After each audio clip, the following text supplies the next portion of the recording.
brilliant. Hopefully everyone can see that. Well, firstly, thank you so much for joining us, everyone. It's great to have so many people on the call.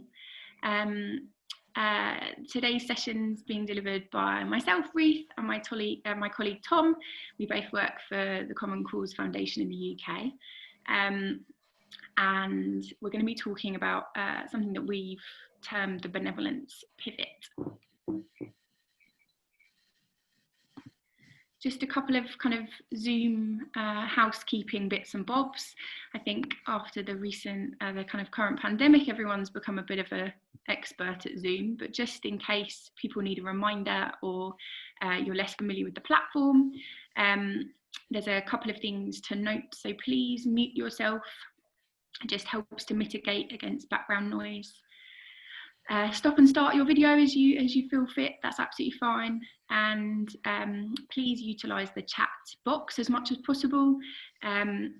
Myself and Tom will try to monitor as we go through. There's only 2 of us and lots of you, so we might miss some messages, I'm afraid, but we are going to save the chat and come back to it. But yeah, talk to each other, share your thoughts, be lovely to see where you're all from. And can we also ask you to rename yourselves? So if you go to the participants button and hover over your name or your participant ID, you can see a drop-down list that says rename. You can rename yourself and please put your preferred pronouns. We're going to be doing some smaller breakout groups later on, so that just helps everybody to get to know each other a bit better. Okay, without further ado, we're gonna get started.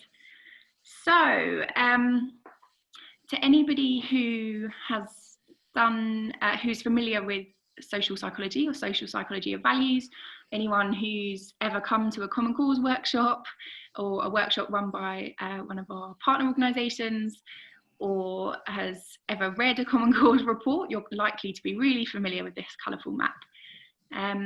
So this is the values map that was developed by Shalom Schwartz, an Israeli academic. He surveyed thousands of people from over 80 countries, asking them what they most valued in life. And these are the values items that he came up with. We're not going to do a deep dive into this map today. If you are unfamiliar with this map or unfamiliar with the social psychology of values, please drop myself or Tom an email later, and we'd be happy to invite you to one of the introductory sessions or direct you to some reading material. But for now, we're just going to do a quick reminder that the positioning of these values items are really important.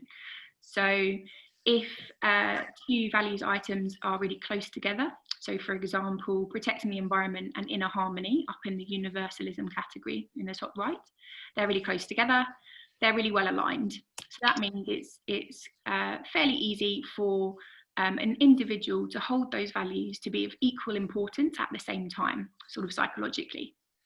Whereas if 2 values items are far apart, so let's take broad-minded in that top universalism category, and preserving my public image, the opposite side of the screen in the power category. If we take both of those, they are really far apart on the map. And so we know psychologically it's harder for somebody to hold both of those values to be as important at the same time. It's not impossible, it's just psychologically difficult. So the positioning of these values and the categories really matter to their relationship to one another. And the other thing that we like to point out when we're looking at this map is that these values aren't personality traits. You don't sort of center one particular value. Every human being accesses all of that values on that map, and that's really important to being like a well-rounded human being. At different stages of your life, you need to be able to draw on different values, and that's really important. So we're not saying that some values are good and some values are bad. We're saying that, you know, to live a well-rounded life, we need a good balance of values.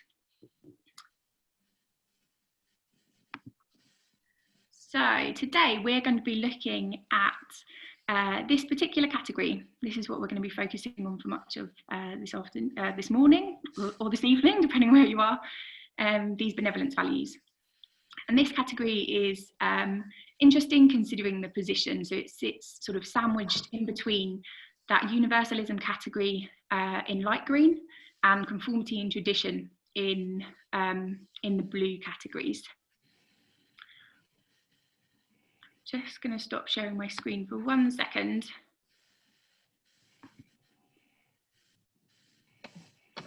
Investors arriving.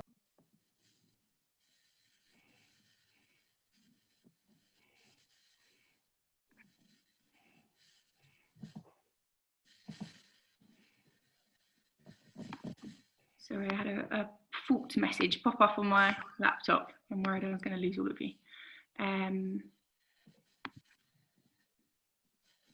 Tom, would you mind sharing your screen? Sorry, everybody, technical issue. I'm sorry, I was so concentrated on letting people in, I've lost track of which slide you're on. We're on slide 5. Okay.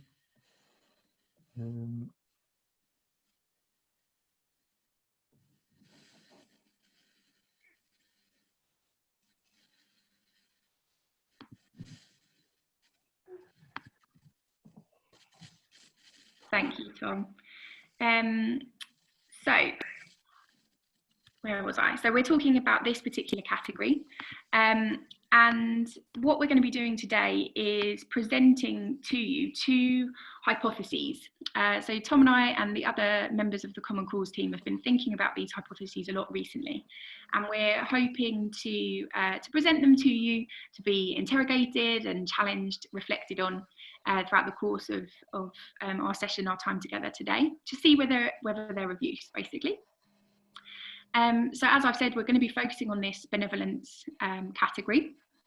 Before we jump into thinking about the kind of importance of this category and the opportunities that they kind of provide us as campaigners, we want to spend a bit of time thinking and getting to grips about what exactly we mean when we're referring to benevolence values.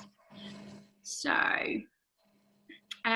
Schwartz, who developed the values map, defines benevolence values as the preservation and enhancement of the welfare of people with whom one is in frequent personal contact. So I'll say that again: preservation and enhancement of the welfare of people with whom one is in frequent personal contact. So this is quite a clunky kind of academic type of description. But we know that values are actually really personally felt. They're really deeply personal to each individual. So we want to give everybody an opportunity to acquaint themselves with what this group of values kind of feels like for them. So I'm going to invite you to do a little exercise with me. Can I have the next slide, Tom? I think I can take the color.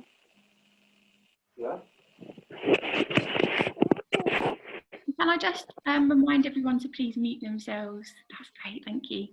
So this is some photos off of my phone, which I took when developing these slides. And I'm going to invite you to pick up your own phone or open the Photos app on your computer and have a bit of a scroll through. So the chances are that a lot of the photos that you've captured or saved sort of relate to your benevolence values. So I want you to have a quick look through. What sort of things are you seeing? Are you seeing photos of loved ones? I've got pictures of pets. One of them isn't even mine, but I thought that dog was very, very cute. Photos of hobbies or places that you love, people that make you happy. And as you're scrolling through, just have a think about which ones might relate to benevolence values. Benevolence values are very personal, so what might relate to benevolence values for you might necessarily, not for somebody else, and that's absolutely fine. Just a reminder of the clunky academic definition was benevolence values are values that are about the preservation, enhancement of the welfare of people with whom one is in frequent personal contact. So have a scroll through. We can see in the values map the sort of values that get included under benevolence values. We also have things like a spiritual life. So as you scroll through, please then write down what if you feel like you want to, please write down in the chat box a little description of say 1 or 2 photos that you've seen.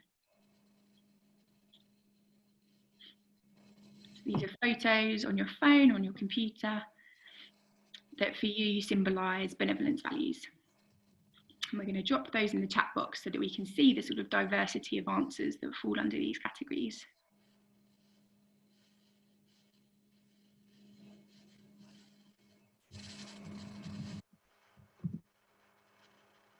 My kids, yeah.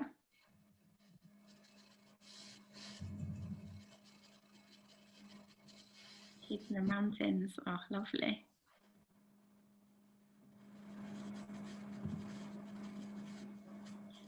Tom, someone's asked to see the values map again. Do you mind going back one shot? Oh, motivational quotes, that's a good one.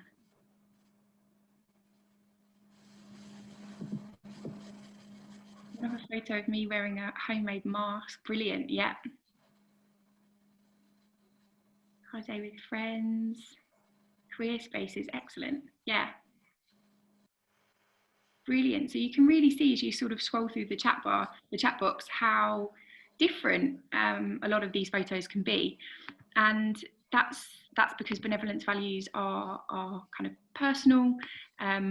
What might be triggered for one person with a particular image might not be for someone else. So with my photos, for example, I've got a photo of Saint Chapelle in Paris, and I'm not a particularly religious person, but I found that space to be so calming and peaceful, and really for me invokes that values item that you can see on the map about a spiritual life. So I included that.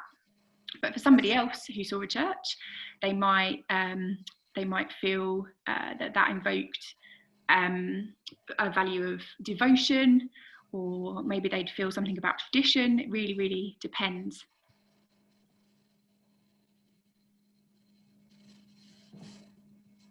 Great, feel free to keep popping your photo explanations in the chat box. Tom, can we go forward a couple of slides?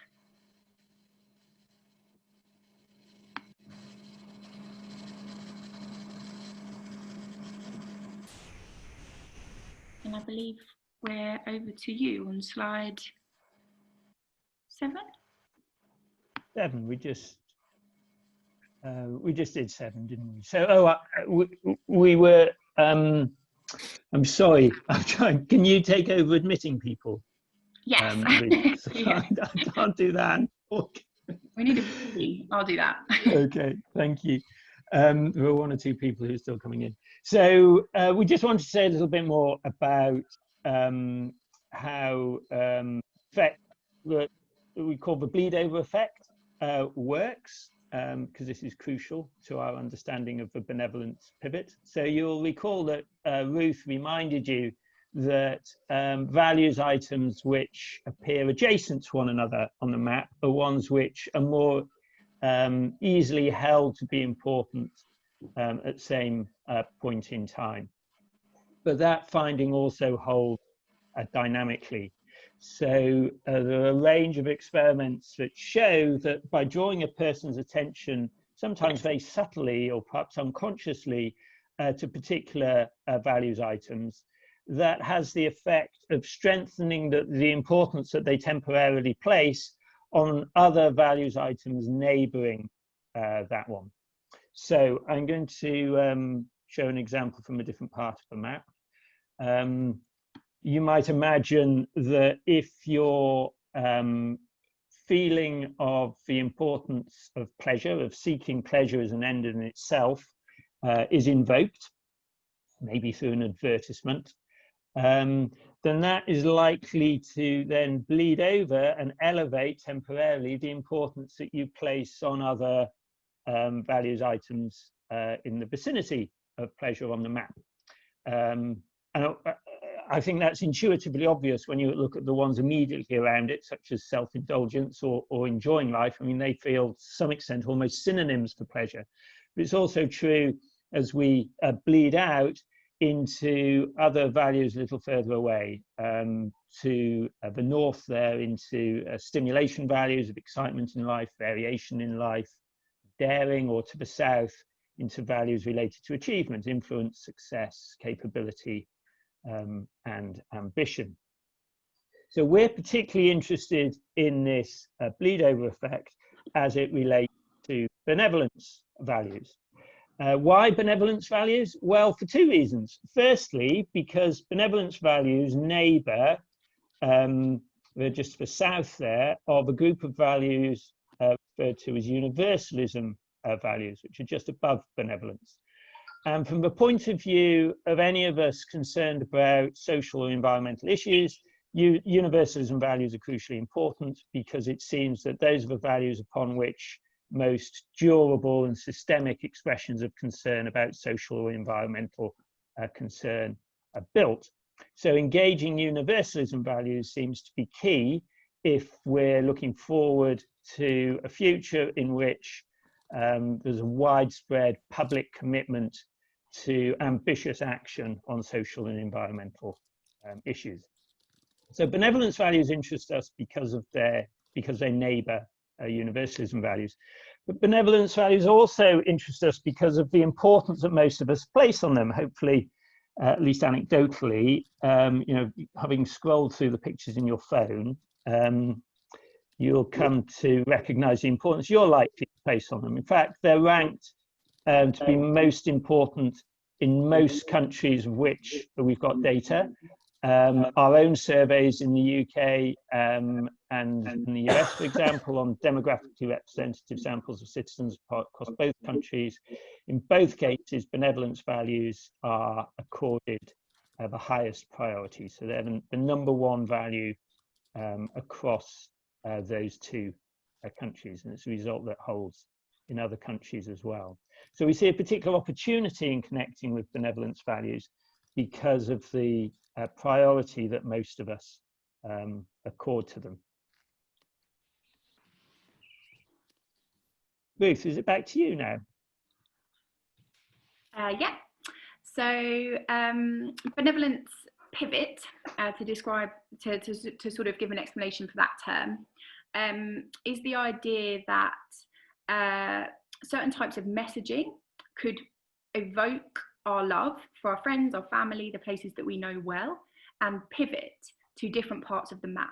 So you could begin a message that's talking about your love for your friends and family, for example, and then you could pivot clockwise down into conformity and tradition values and evoke values that relate to, say, obedience, detachment, etc.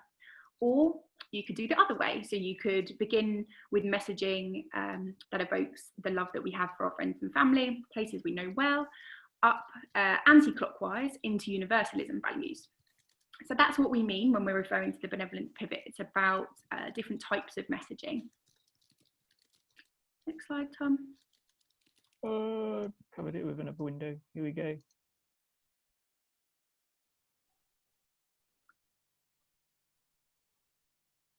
So when we're thinking about examples of benevolence pivot, obviously when I'm just explaining it, it's quite conceptual. So for example, a clockwise pivot could be trying to elevate concerns that we have for our immediate community in order to defend national traditions. And an example of an anti-clockwise pivot could be elevating the love that we have for our families in order to build concern for families we don't immediately identify with. So if anyone's read the Common Cause blog on this topic, you might have seen a video that we love from an organisation based in Australia that has a brilliant example of an anti-clockwise pivot that talks about, it's a video that interviews lots of mums in Australia, talking about how brilliant mums are, and which is a really clear kind of call to our benevolence values. And then it pivots up into universalism by talking about how we also appreciate refugee mums and you know, the hardship that they're living through whilst being incredible mothers. So that would be an example. And what we I guess our first hypothesis for you is that potentially, or at least we feel here at Common Cause, that we're kind of existing in a messaging environment, in a messaging landscape, which predominantly is pivoting clockwise. So, i.e., we're encountering messaging which frequently reinforces our love for our friends and family and our immediate community, and then pivots to messages which are about upholding the status quo. So you can see a couple of examples on the screen in front of you. One of them being the UKIP example, which we used in the blog. But so we've got a mixture of UK and US examples there. But I'm sure, regardless of what country you're based in, you can think of really prominent examples that would show the same sort of pivot. So if the clockwise pivot is more prevalent, we sort of need to ask ourselves, is that because more conservative communicators are just intuitively aware of the power of invoking benevolence values in their audiences? And if so, like, do sort of socially progressive communicators need to do the opposite more in order to sort of counterbalance? So this is our first hypothesis. Orienting people toward issues of social and environmental concern by building on our love for people and places with which we are familiar is a powerful and frequently overlooked strategy. So this is our first hypothesis. And what we'd love to do is invite you to join smaller groups now to discuss that hypothesis. Do you think there's something in this? What's your experience in experiencing or putting out messages that pivot one way or the other? I'm going to share a link to a Google document in the chat box, and I'd love it if one person from each group could act as a scribe and summarize your conversations directly onto that Google Doc, so that others can take a look at your insights at a later stage. There's so many of us that we're not going to sort of facilitate feedback, but we would love to provide people with an opportunity to eavesdrop on the different conversations from the different groups. So you're going to have 20 minutes to discuss, which takes us to 10 to 10, and you're going to be in groups of 4 or 5. So Tom, are you able to hit the red button for the groups? Yeah, here we go. See you later, folks. But now we're going to be moving on to sort of our second hypothesis. So Tom, oh, thank you. Great. So we're going to be thinking now about the particular opportunity which COVID presents in terms of the benevolence pivot and the kind of second of our two hypotheses. You can kind of see here some, a couple of images of kind of graffiti or like motivational sort of signs and things, picture of mutual aid in a neighbourhood. And we are proposing that the kind of experience of coronavirus has made benevolence values more salient. Tom, next slide, please.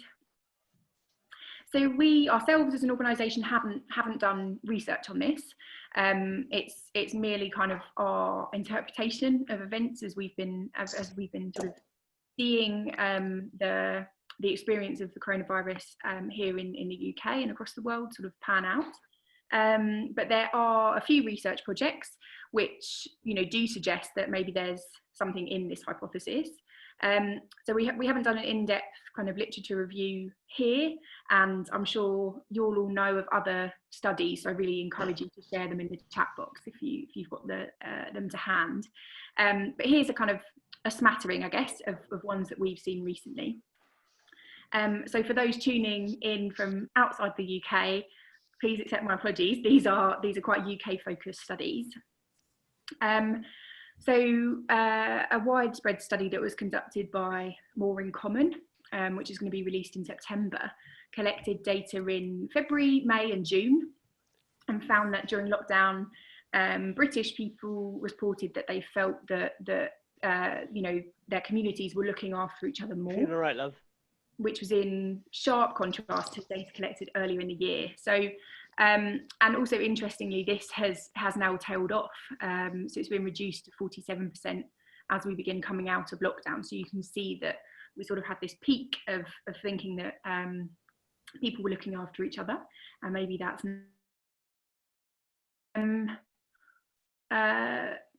the Legal and General and the Centre for Economics and Business Research, they're the legal partner for the Royal Voluntary Services in the UK.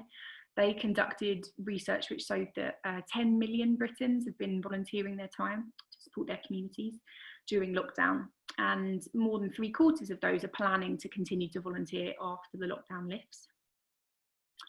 And the same research found that community ties have been strengthened during the lockdown, with 2/3 of UK adults feeling their communities have come together to help each other during the pandemic. And I think it's really important to remember here that benevolence values relate to our in-group. They relate to people that we are in frequent contact with. So whereas, you know, we might feel a stronger sense of loyalty towards our immediate neighbours, this doesn't necessarily mean that we feel a greater connection across divides, kind of social or political divides. So, you know, this perhaps is shown by the rise in hate crime towards South and East Asian communities here in the UK at the moment, or, you know, recent reactions, which I'm sure many people have seen, to migrants and refugees trying to cross the Channel from France. And I would feel confident that similar instances would be found in other countries at the moment. Next slide, Tom, and over to you. Oh, sorry. So our second hypothesis is this: there are opportunities now, while benevolence values are even more salient during the pandemic, to be forging connections to issues of social and environmental concern. I think it's important to say that we're not suggesting that it's only during this time of kind of COVID that there's an opportunity to connect with benevolence values. I think both Tom and I would strongly suggest that that opportunity always exists, but we're saying that there maybe is a particular opportunity at the moment, considering that benevolence values have maybe been more salient during the pandemic itself. Thanks, Ruth. So we just wanted to give a couple of examples of how what that pivot might look like in action now. In the first instance, how we might pivot from a heightened salience of benevolence values at the moment into a reinforcement of our concern to protect what we've got, our communities, and our national way of life as we currently construe it. So we can see the invocation of benevolence values as a motivation for stronger responses to immigration to the UK, framed perhaps in terms of at a time of when our communities are struggling under the economic impact of coronavirus. Can we really afford an influx of new people who will put pressure on our schools and hospitals and doctors' surgeries and what have you? So a link between the benevolence values, which are so much more salient under COVID, particularly perhaps the pressure on health provision at a local level, and opposition to immigration. You might imagine this also operating in the environmental sphere. So at a time of heightened economic pressure, can we really afford, can our communities afford the costs that attend stronger environmental regulation? Shouldn't we at this point in time be deregulating in the interests of, when confronted with those economic pressures? But equally, you might imagine this working in the opposite direction, building on that salience of benevolence values into universalism values in an anti-clockwise direction.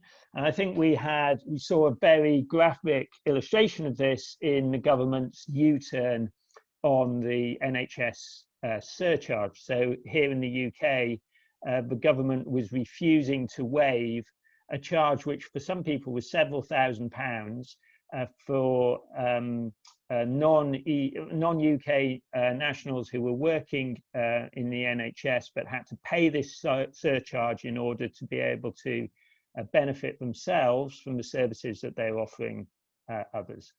And although initially the UK government dug in on this, there was widespread public outcry and a high-profile U-turn with the waiving, at least officially. I think it in practice, perhaps it hasn't happened to the extent that it was heralded, but nominally a U-turn and a waiving of the surcharge. You might also imagine this pivot working in this direction, again, as in an environmental context, perhaps building on the heightened awareness that many of us felt of our local environment, of our sense of connection to nature where we lived, whether that was in our gardens or in our parks, to a response, a local response, perhaps more associated with benevolence values, building out from that to heightened concern for environmental regulation, which would enshrine protection for those local areas for which many of us developed a deepened love over the course of the lockdown. Back to you, Ruth. Thanks, Tom. Okay, so that kind of summarises our two hypotheses for you. And I guess the conversations that we've been having here at Common Cause are thinking about, what do we do? Is there an opportunity here? How do we take this forward? And would people be interested in I guess, putting some of this theory into practice? So we'd like to propose these questions to people, and we'll go back into smaller groups to discuss.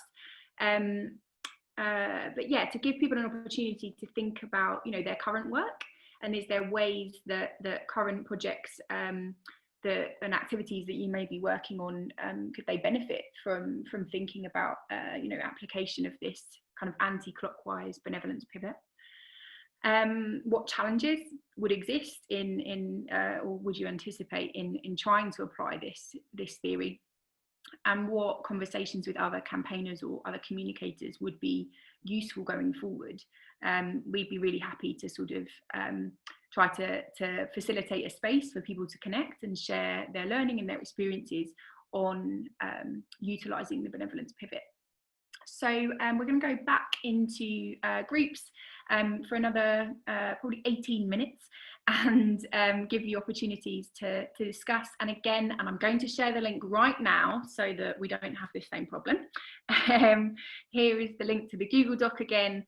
Please capture ideas and thoughts, and Tom and I can do some collating and consolidating, and contact people again after this session to see whether anyone would be interested in continuing this conversation. And if you have to go, absolutely fine. Thank you for joining us, and I will be in contact via email. Brilliant. Okay, Tom, I think we need the button again.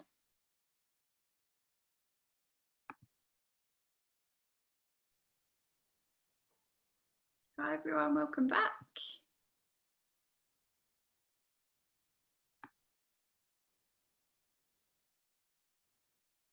I think Zoom's fantastic, but there's something quite jarring about having a conversation and then suddenly being whizzed through the technological atmosphere back to this room.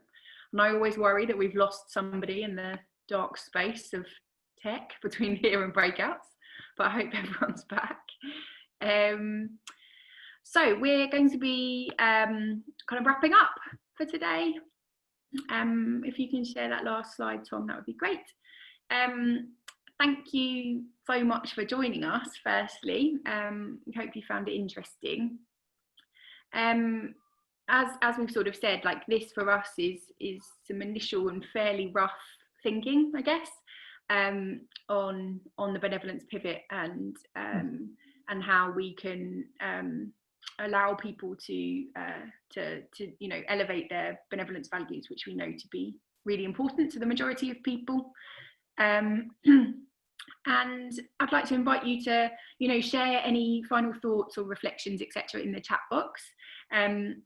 You know, it's the shame that we can't sort of hear from everybody verbally, but just with a big group of people, we'd be here for the whole day or into the night, depending on where you are in the world. I think from our point of view at Common Cause, like we're really interested to see examples of where organisations or, you know, campaign groups have used this type of messaging. We'd be kind of keen to see more examples of it in action and hear about you know, what the impact of that messaging has been.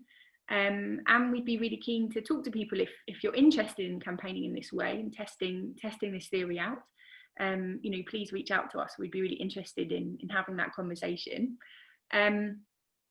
As we've sort of spoken about already during this session, if people are interested in kind of continuing on this conversation together, sharing thinking, we'd be really happy to try to facilitate that space. We know that there are, you know, existing Slack channels, for example, that we could maybe utilise so that we're not, you know, having to co-create entire new platforms. But after this session, I'll drop everyone a kind of follow-up email with the recording and the chat messages, and I'll also include a kind of brief Google form on there. So if you want to stay in touch, you can add in your contact details, and we can we can keep the conversation going. We'd love to hear from people on this. Please challenge it. Tell us what your concerns with this approach would be. Tell us if you have used it before, or you know of it being used before and you think it's should be invested in. Like, let us know. And yeah, let us know what you thought of the session. This is fairly new content for us, so we're you've been guinea pigs a little bit, I'm afraid. So let us know if there's ways that we can improve how we talk about this information, questions that you would have liked to have asked if we were sitting together in a room. And yeah, our email address that you can catch us on is on the screen, so do feel free to reach out. And thank you very much.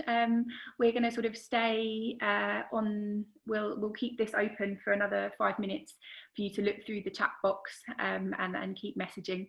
But otherwise, enjoy the rest of your day, or have a good night's sleep. And yeah, don't be a stranger. Stay in touch. Thank you so much. That was fantastic.